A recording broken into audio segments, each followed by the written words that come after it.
Hi, I'm Rob Cosman. Welcome to my shop. We teach a lot of classes here, so I'm often asked, what is the right height for a hand tool workbench? Stay with me. I'm going to share with you what I think. I'm Rob Cosman, and welcome to my shop. We make it our job to help you take your woodworking to the next level. If you're new to our channel, be sure to subscribe, turn on that notification bell, and don't forget to turn on the notification on your mobile device so you'll know every time we release a new video. Good? All right, back to the bench. If knowing how to sharpen is the #1 skill to be had for hand tool woodworking, then having a proper bench, the perfect bench, has got to be #2. It's where you do it all. It's where you sharpen, it's where you plane, it's where you chisel, it's where you saw, it's where you assemble. It's got to be right. And if it's your first bench and you're just getting started, the question is always, what height do I make it? And this is really tough because you haven't never done this before. How are you going to know? Well, my first bit of advice would be there is no magic height attached to an individual's height. Everybody's going to be a little bit different, but there's some things that you're definitely going to want to consider. And what I'm suggesting or talking about is the height of obviously from the floor to the top of the bench. And what I'm suggesting that you consider is what feels right when you're planing, what feels right when you're sawing, what feels right when you're chiseling, and where's the compromise that allows you to do all three of those functions and still feel like your bench is serving you well. So let's get started. Everybody's always looking for a number, so let me give you a few numbers, at least for a reference. So with shoes on, I'm about 5'8" and a little. My bench height is 36 1/4. And you'll note that's a little bit high because this is the bench that we typically use in our classroom. And of course, we have people from all heights. And I would say that if you're somewhere average between 5'10" and 6 feet, this bench height is 34 1/2. And rarely does somebody in that range need an adjustment. And they're working on it for an entire week. So, you know, by the third or fourth day, you're going to know if it's too tall or too short. But that's for a general accounting of where you're going to find yourself somewhere in between. Now what I want to do is give you some specifics that can help you zero in on just what's going to be perfect for you, or at least what you should consider. So here's the 3 operations you're going to take into consideration, and this is where you're going to have to find a compromise. You're planing a flat panel. You want to have that board relatively low so that you can lean over top of your plane and use mostly your legs to push the plane. If you're chiseling, it's really nice to be able to be down low because I want to be able to see that the chisel is standing plumb. I have a tendency to spread my legs so I can lower my body height without having to bend over.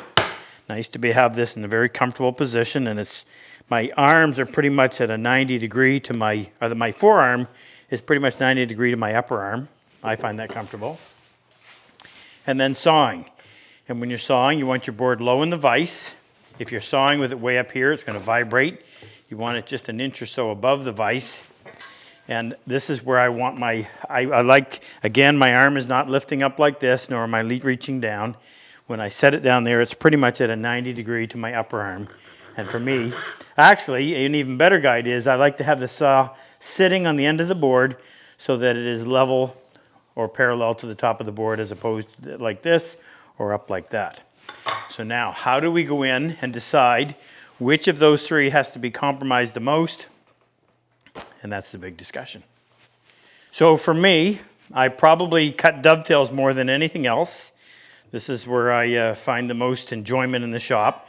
So I'm going to choose my bench height to be perfect for sawing dovetails. And as I mentioned, I want it so that when I set that saw down on the end of the board, again with the board just an inch or so above the top of the vise, the blade itself is going to be sitting parallel to the top of the board that I'm working on. So I'm not sawing down like this, I'm not sawing up like that. That means that when it comes to planing, I'm going to have to be a little bit higher than I would otherwise choose, because if you're leaning over top of it, you're going to be able to put more body weight into the plane as opposed to all arm if you're reaching up here. I can still do it, and if you're a slight person and you're going to want most likely to have a lower bench for planing. But I can get by with this. Maybe I've just compromised over the years and now I don't mind it. However, when it comes to doing an edge, if I got it up like that, then it's going to become a little more complicated. This is still doable, but it's a little bit high. If I had something any taller than that, I would swap it out. I'd bring it over to my vise. If it was really long, I have what's called a bench slave, and that's a device that will support, you have adjustable peg on there, and that'll support the end of your board, and now you're back down to a comfortable height.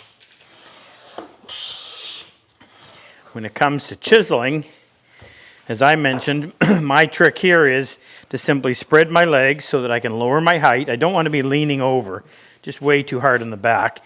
I want to be somewhat upright because, as I mentioned, and what's important here is that you be keeping your chisel standing plumb. So I need to be able to see that, so the closer I am to it, the easier it's going to be. And that is, I think, is the easiest way to adjust that, is just to spread your legs so you can drop your height without having to bend over at the waist. Okay, so let's give you some options. Let's say that, or assume that your preference is going to be planing. So you want this height to be ideal. You're 5'11", and you want it to be somewhat low, so that you can lean over that, get lots of control, lots of effort into it, plane all day. Now, what are you going to do when it comes to cutting dovetails and you don't want to be stuck bending over like this? There's two options. An easy one, and of course with our benches, and we're entertaining people from all heights, these are real simple. These cleats simply go underneath. We make a separate one for each bench depending on how thick these are. But we lift the bench up, and these slide underneath, one on each end, and you can raise them up as much as you want. And if this material is the same width as this, then those cleats will hold it firmly, and you don't have to worry about it falling off or racking. Second option, when it comes to your dovetailing, is to use what's called a Moxon vise. And this will raise it up 3 or 4 inches above normal bench height. You simply put that in place. A couple of clamps, one on each end, will hold it securely. We actually did a video on this that we'll share with you in the comment section. Now you can put your workpiece in here. Again, having it up just an inch or so above the height of the jaw. But now you're working on that low bench. Actually, I'm sitting up here almost 6 inches higher, so that can get you back exactly where you want to be. The chiseling, I suppose you could always add some blocks underneath it to elevate that up as well. As a final thought, if you've already built a bench and you discovered, shoot, it's too low, as I mentioned, you can build your feet and have them added on, or to make it more permanent, you can take your top off, and in most benches, you can add something up underneath here, which would allow you to secure it to the trestle and then fasten your bench top down to that the same way you had it fastened before you added the piece, and that'll make it far more permanent. If it's too tall and you need it to be shorter, in this bench anyway, we could easily take this over to the table saw and we could cut however much we want off either the top or the bottom, or a little bit of both to make it, to even it out and get it back to that height.